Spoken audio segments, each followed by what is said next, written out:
Just after midnight on Friday the 13th, U.S. coalition airstrikes targeted 2 towns in the countryside just east of the Euphrates River around Abu Kamal in eastern Syria near the Syria-Iraq border. An initial report by the Syrian news agency Sana reported at least 30 civilians, mostly women and children, had been killed, while the Syrian Observatory for Human Rights soon asserted that the strikes killed at least 54 people. The bombings resulted in dozens of houses in the towns collapsing, resulting in numerous civilian deaths as whole families were crushed by the rubble while they were sleeping. The death count is likely to rise as dozens more were critically injured from the bombing. Not initially claiming responsibility, a spokesman for the U.S. coalition only said the U.S. may have been responsible for the strikes in a comment to Reuters. Colonel Sean Ryan, a spokesman for the U.S.-led coalition, said that it or partner forces may have conducted strikes in the vicinity. The coalition would assess the report alleging civilian casualties, he added in an emailed response to a question from Reuters. However, another Army spokesman openly admitted it was in fact U.S. forces which carried out the strikes, in a comment to VOA on Friday. We did conduct strikes in the area east of Deir el-Zur, Army Major Josh Jocks, a spokesman for U.S. Central Command, told VOA on Friday. Western media was quick to assert that the airstrikes had targeted the terrorist group ISIS and that Daesh militants had been killed in the strikes, but Syrian locals were just as quick to disagree. For example, BBC reports 54 people, including at least 28 civilians, as well as Islamic State IS group militants, died in the strike on a village near the Iraqi border, a monitoring group says. However, locals told Sana News that the coalition's allegations of targeting Daesh, ISIS, terrorists by the raids are false, confirming that the airstrikes aim at putting pressure on the people who have been rejecting the entry of the Washington-backed militia Qassad to their towns. In fact, this area hosts the only Syria-Iraq border crossing currently under the control of the Syrian Arab Army, SAA, and is a key crossing used by Syria to bring in supplies used to fight the various terrorist factions attempting to overthrow the Assad government.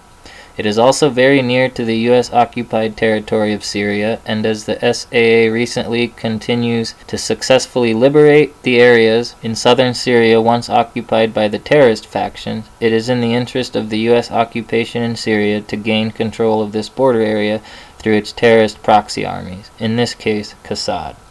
And as Whitney Webb goes on to point out, former ISIS fighters have reportedly joined the ranks of Qassad.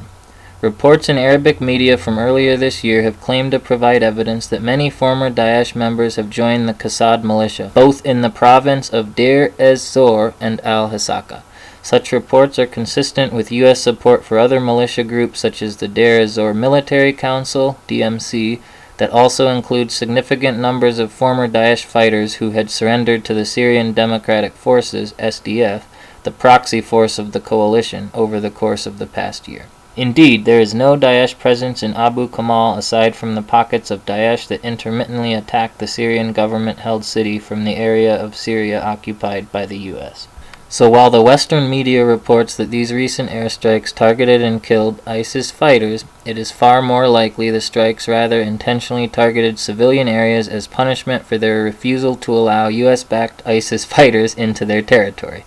After all, the U.S. has a long track record of supporting and protecting ISIS and affiliated terrorist factions in Syria in their bid to overthrow President Assad and partition Syria.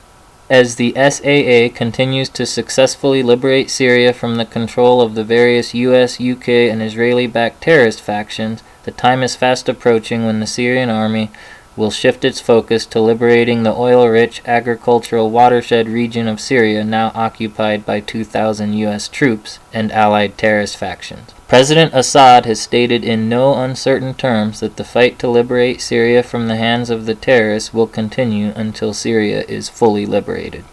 And Syria fully understands that the war she is currently fighting is against Zionism and Western imperialism, and that the terrorist factions are simply proxy armies of the Zionist military empire.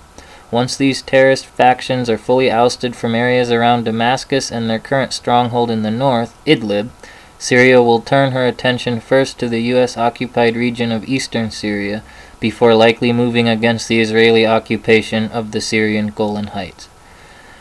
Seemingly against all odds, Syria is finally winning this long and bloody 7-year proxy war against the Zionist occupation and attempted overthrow of her government by radical terrorists, and these types of bombings by the U.S. coalition are certainly a sign of desperation and also likely to increase as the West continues to fight the losing battle to take over Syria and steal her natural resources. Yet another false flag or staged chemical attack carried out by the US-backed terrorists to be blamed on the Assad government is also a very real possibility and has been predicted by Russia.